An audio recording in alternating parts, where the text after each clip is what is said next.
A well-regulated militia being necessary to the security of a free state. The right of the people to keep and bear arms shall not be infringed. Welcome to another edition of Bearing Arms, Cam and Company. My name is Cam Edwards.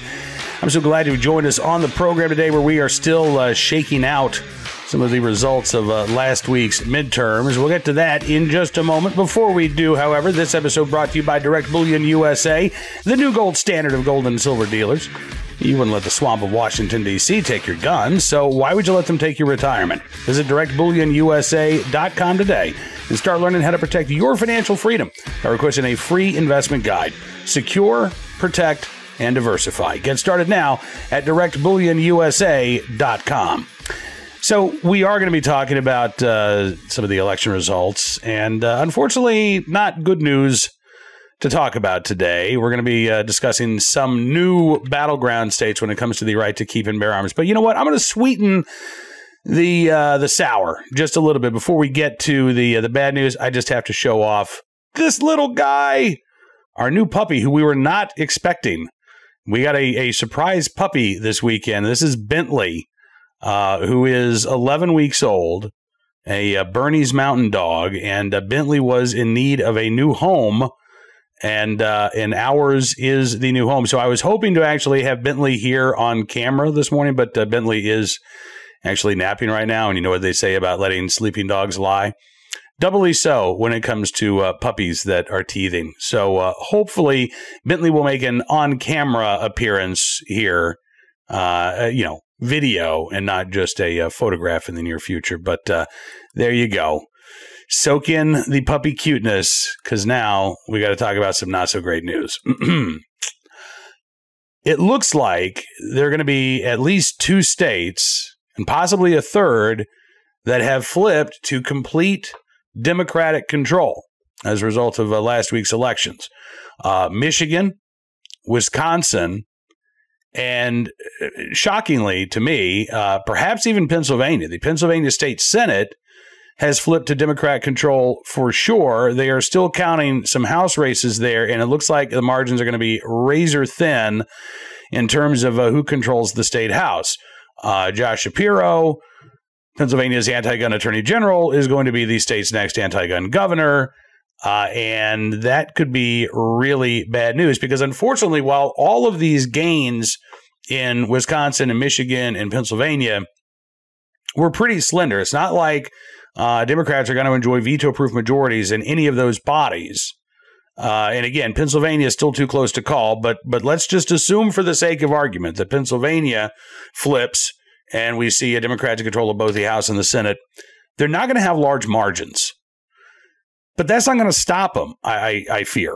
And we saw this in Virginia back in 2020 when in the 2019 elections, Democrats took control of the state government for the first time in something like 30 years, right? They had the governor's office, they had both chambers of the legislature, and the very first thing that they did in Virginia was announce, we're going after your guns.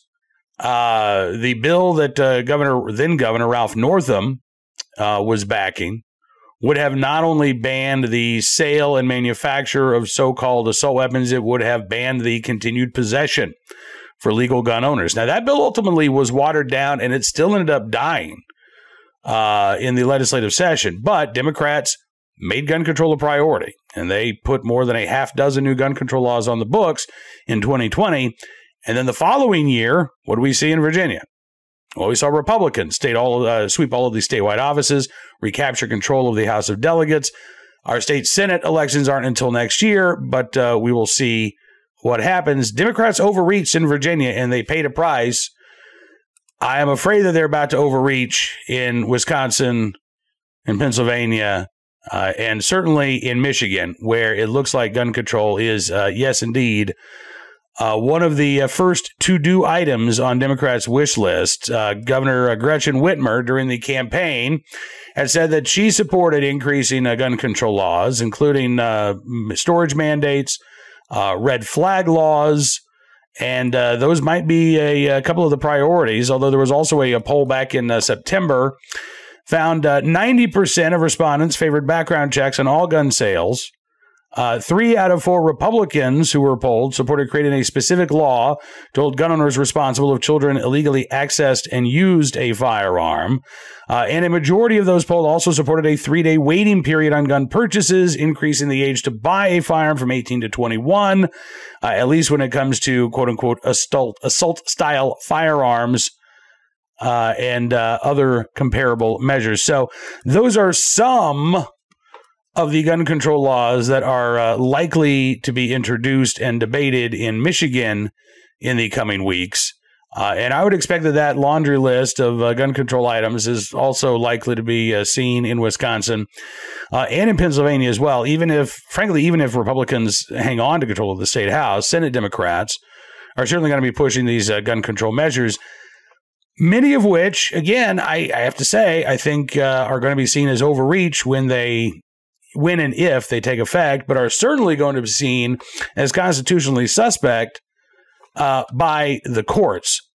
When it comes to things like banning magazines, when it comes to things like banning so-called assault weapons, or even raising the age to purchase a firearm from 18 to 21. Right now, federal law says that they have to be 21 to purchase a handgun at retail, but you can purchase a rifle or a shotgun at age 18.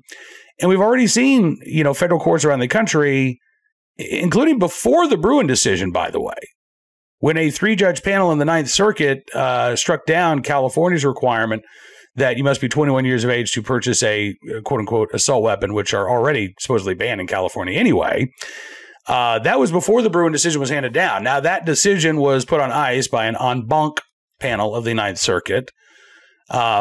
And in the meantime, we've got a case out of the 11th Circuit Court of Appeals challenging Florida's ban on gun sales to under 21s, a ban, by the way, that our friend Ryan Petty told us last week he wants to see undone by the Florida legislature in the months ahead. But this is still very much a live issue. Things like, when do your Second Amendment rights kick in? Can you be denied your right to keep and bear arms until you reach the age of 21, even though historically there were no prohibitions on 18, 19, 20-year-olds being able to exercise their right to keep and bear arms? Storage mandates, again, are another sticky subject. Nobody wants to see minors or juveniles get a hold of a firearm, use it to harm themselves or somebody else, whether intentionally or accidentally. The problem is, how do you write a storage law in such a way that it can prevent access by those unauthorized individuals while still allowing gun owners to access their firearms for the purposes of self-defense? And the honest answer is, it's really tough to do. Not that it really matters to gun control advocates, who are much more concerned, again, about preventing access by anybody than ensuring that people can access a firearm for the purposes of self-defense. They don't really care about that part.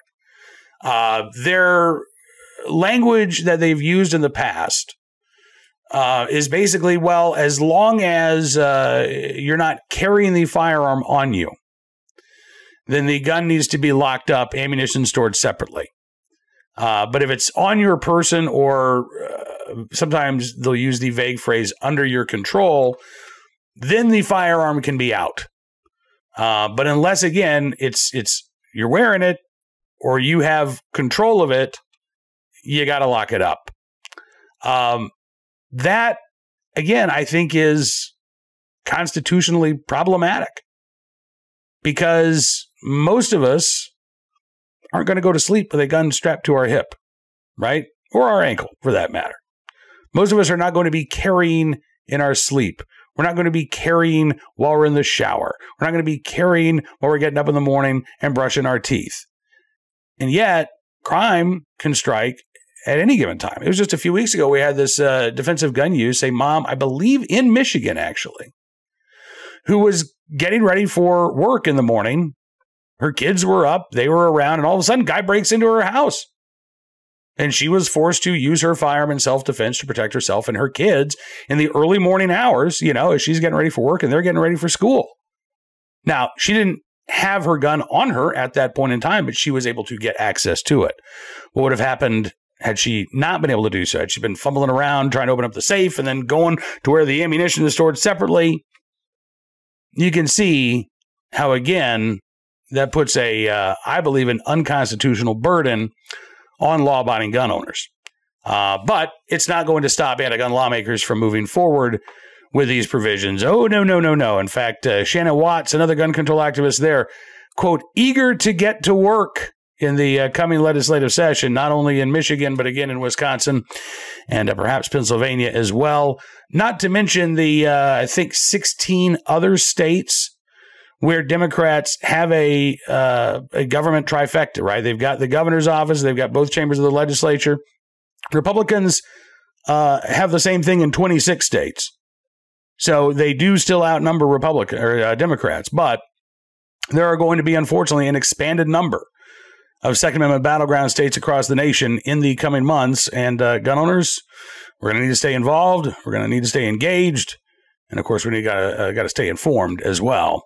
Now, let's turn our attention to today's Armed Citizen story, our good deed of the day, and our recidivist report. We'll start there from Arkansas, where a Little Rock man has been, he's on the run now, wanted after a couple of arrests, violated the terms of his bond for a previous arrest back in 2020 that apparently he's not gone to trial for. Last Thursday, Pulaski County judge ordered the arrest of Alan Donnell Crutchfield after prosecutors reported that Crutchfield has twice been arrested on allegations involving violence since he was first arrested in July of 2020 on charges of unlawful discharge of a firearm as well as felon in possession of a firearm. His most recent arrest, September 23rd, police say he assaulted a woman who was found with, quote, multiple visible injuries. He's further accused of assaulting one of the arresting officers, drawing blood on both of the man's arms, as well as threatening to kill another officer.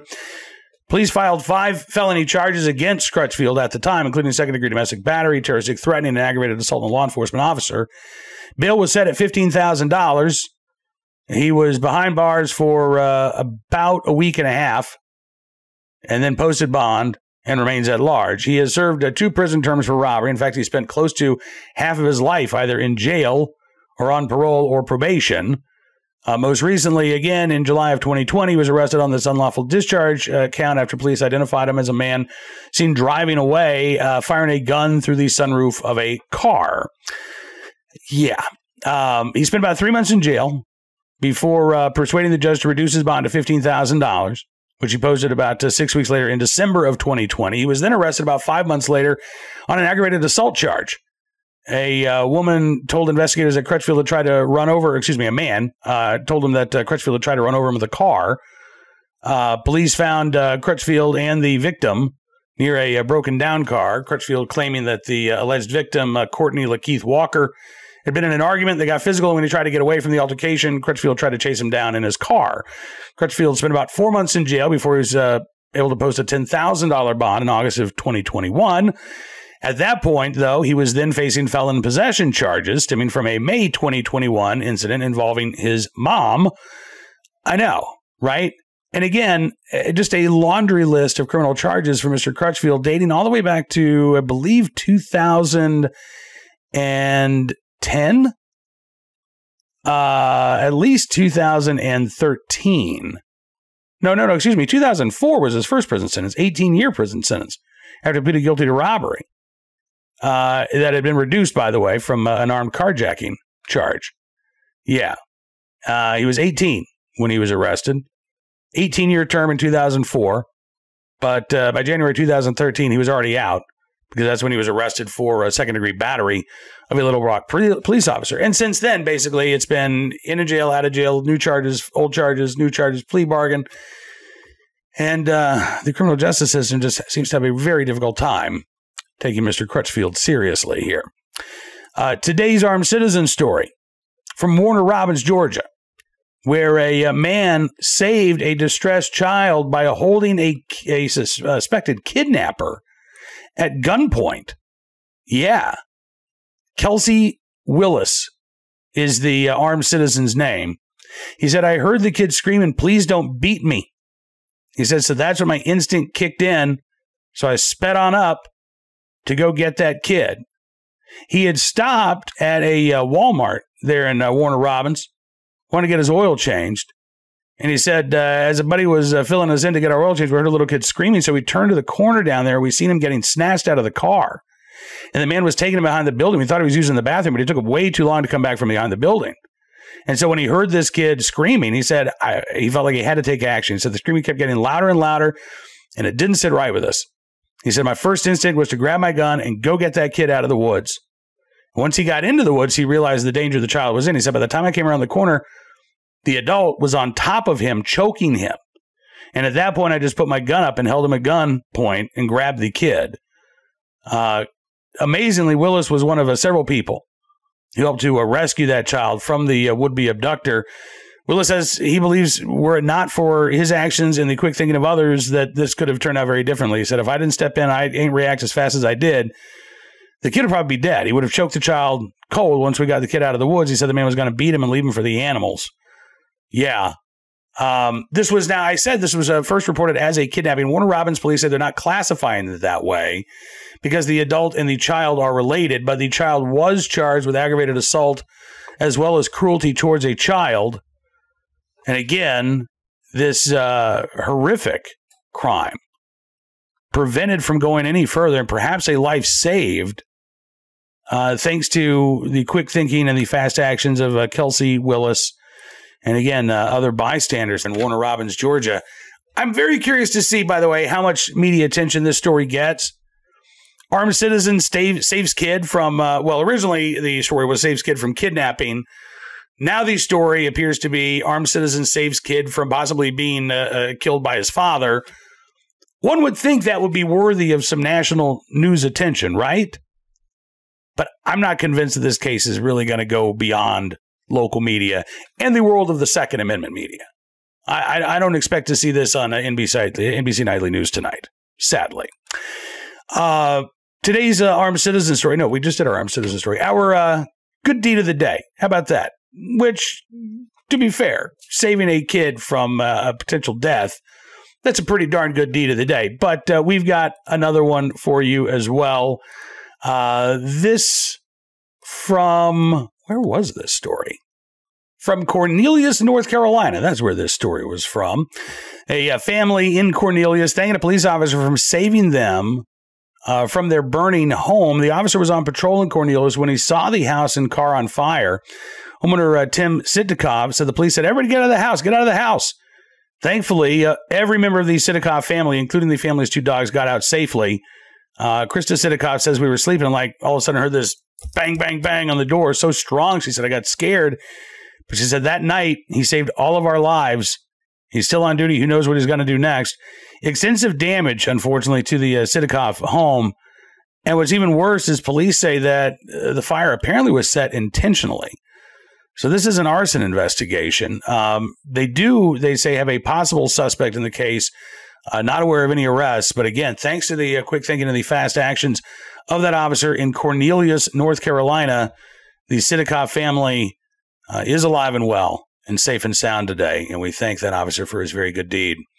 That is all the time we've got for you on this edition of Bearing Arms, Cam and Company. I do appreciate you being a part of the program as always. I'm looking forward to being back with you tomorrow with even more of the latest Second Amendment news and information from all across the nation. But I'd encourage you in the meantime to check out bearingarms.com. We are constantly updating the website with all the news you need to know about the threats to your right to keep and bear arms, as well as victories, strengthening and supporting your right to armed self-defense. If you like what you see, you can always become a VIP subscriber as well. We just wrapped up our big VIP week, but I'm going to give you another promo code you can use if you go to bearingarms.com/subscribe. Just use the promo code GUNRIGHTS and you can get a significant savings on your VIP membership. Not only will you be getting exclusive content and commentary from Bearing Arms, but you get the warm, fuzzy feeling of knowing that you are helping to support the independent pro-Second Amendment journalism that we're doing. And it does make a difference, and it really does matter, so thank you again. Enjoy the rest of your Monday as best you can. We'll be back here tomorrow. Until then, be well, be safe, and be free.